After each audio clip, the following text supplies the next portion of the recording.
जय हिंद मित्रांनो, स्वागत आहे तुमचं आपल्या यूट्यूब चॅनलवरती. पहा, जिल्हा परिषदेसाठी 19 डिसेंबरसाठी जो काही पेपर झालेला आहे त्याच्यामध्ये जे काही प्रश्न आलेले आहेत, पहा अतिशय महत्त्वाचे प्रश्न.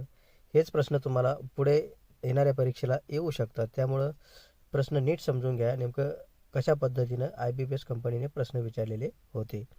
पहा, प्रश्न विचारलेला होता. पहा, अतिशय सोपे प्रश्न होते. पहा, कळसुबाई शिखर कोणत्या जिल्ह्यामध्ये आहे? तर लक्षात घ्या, कळसुबाई शिखर हे अहमदनगर जिल्ह्यामध्ये आहे. आता माझ्याकडे जे प्रश्न प्राप्त झाले त्याला पर्याय दिलेले नाहीत, फक्त योग्य असं आन्सर त्या ठिकाणी दिलेलं आहे. त्यानंतर पुढील प्रश्न विचारण्यात आलेला होता, राष्ट्रीय मत्स्य विद्यापीठ कोठे आहे? तर लक्षात घ्या, नागपूर या ठिकाणी आहे. त्यानंतर पुढील प्रश्न विचारलेला होता, पहा, 96वे मराठी साहित्य संमेलन कोठे आयोजित करण्यात आलेले होते? तर लक्षात घ्या, वर्धा या ठिकाणी 96वे मराठी साहित्य संमेलन आयोजित करण्यात आलेले होते. त्यानंतरचा प्रश्न विचारण्यात आलेला होता, पहा, अमेरिका आणि भारत युद्ध सरावास काय म्हणतात? तर लक्षात घ्या, अमेरिका आणि भारत युद्ध सरावास युद्ध अभ्यास असं म्हटलं जातं. त्यानंतर पुढील प्रश्न विचारण्यात आलेला होता, पहा, हा याच्या अगोदर सुद्धा प्रश्न विचारलेला होता, महाराष्ट्रामध्ये एकूण किती महानगरपालिका आहेत?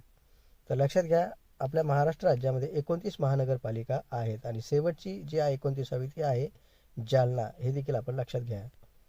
त्यानंतर पुढील प्रश्न पहा, विचारण्यात आलेला होता, सी गार्डियन युद्ध अभ्यास कोणत्या दोन देशादरम्यान केला जातो? लक्षात घ्या, सी गार्डियन. तर चीन आणि पाकिस्तान या दोन देशादरम्यान सी गार्डियन युद्ध अभ्यास हा सराव केला जातो. त्यानंतर पुढील प्रश्न पहा, विचारण्यात आलेला प्रश्न, ठाणे जिल्हा सहकार बँकेचे अध्यक्ष कोण आहेत? तर लक्षात घ्या, स्थानिक प्रश्न आहे, राजेंद्र गोपाळ पाटील हे आहेत. त्यानंतर पुढील प्रश्न पहा, स्टॅच्यू ऑफ युनिटी ची उंची नेमकं किती आहे? किती उंची आहे त्याची एकूण? तर असाही प्रश्न विचारण्यात आलेला होता. तर लक्षात घ्या, स्टॅच्यू ऑफ युनिटी ही कोणत्या नदीवर बांधण्यात आलेला आहे आणि कोणाशी संबंधित आहे? तर सरदार वल्लभभाई पटेल आणि नर्मदा या नदीवरती आहे. त्याची उंची पहा 182 मीटर एवढी आहे. त्यानंतर पुढील प्रश्न पहा, महाराष्ट्र वृत्तपत्राचे जनक कोणास म्हटले जाते? तर बाळशास्त्री जांभेकर यांना महाराष्ट्र वृत्तपत्राचे जनक म्हटलं जातं. त्यानंतर पुढील प्रश्न विचारण्यात आलेला होता, पंतप्रधान कोणत्या शासकीय विद्यापीठाचे कुलपती असतात? तर जवाहरलाल नेहरू विद्यापीठाचे पंतप्रधान हे कुलपती असतात. त्यानंतर पुढील प्रश्न पहा, महाराष्ट्राचा पर्यटनामध्ये किती टक्के आहे?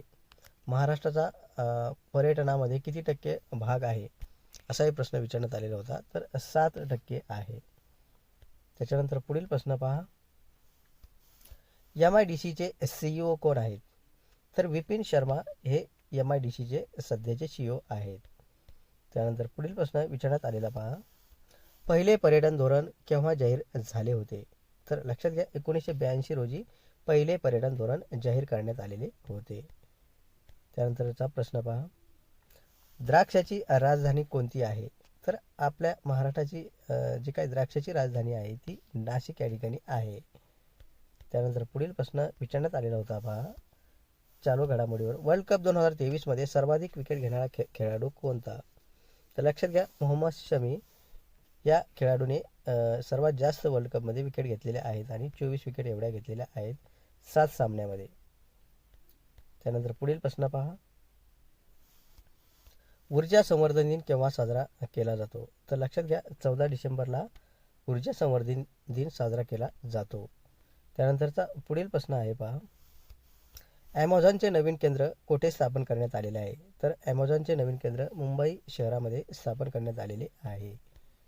त्यानंतरचा प्रश्न विचारण्यात आलेला होता, पहा, शेवटचा प्रश्न आहे, महाराष्ट्र भूषण 2022चा पुरस्कार कोणाला देण्यात आलेला आहे? तर लक्षात घ्या, अप्पासाहेब धर्माधिकारी यांना 2022चा जो काही महाराष्ट्र भूषण आहे तो पुरस्कार देण्यात आलेला आहे.